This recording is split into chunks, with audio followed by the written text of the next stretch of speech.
Hi guys, welcome to my lesson on mood and tone. Created by yours truly. That's me. Okay. So what is tone? Tone is the emotional quality of the words that the author has chosen. It is also the author's attitude and point of view toward a subject. It reflects the feelings of the writer and can affect the reader's emotional response to a story. So while we've all heard maybe someone say, "Don't use that tone with me," or something like that, a writer doesn't have the advantage of the sound of their actual voice to reveal the tone of the story. So as we read, the author hopes that the words that they've chosen and the way that they arrange those words will help us kind of hear like a voice in our head that will affect our emotions or the way we're feeling. So tone can be formal, informal, humorous, serious, cynical, sentimental, personal, impersonal, casual, passionate, etc., on and on.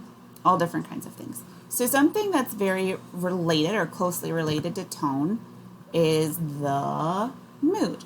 So what is mood? Mood is the atmosphere or emotional state created by a piece of literature.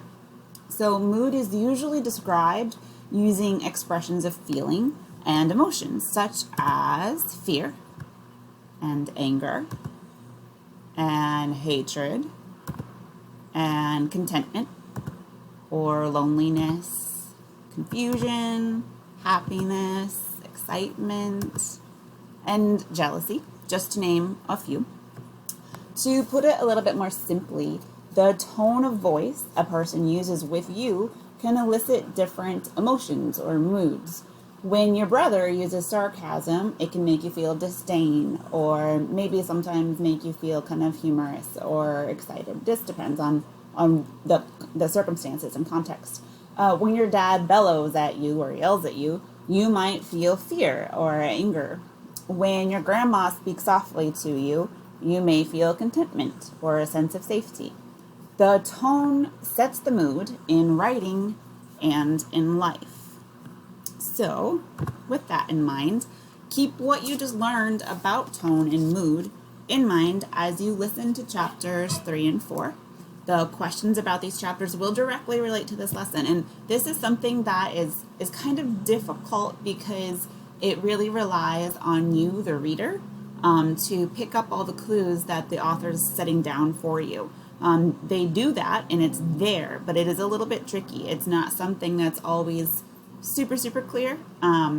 Obviously, like, you are feeling things and you can pick up on things, but you have to look really closely to understand, why am I feeling this way? Why is the author creating this sense of mood for me? How are they doing that? How do they set the tone? So that's where it gets a little tricky.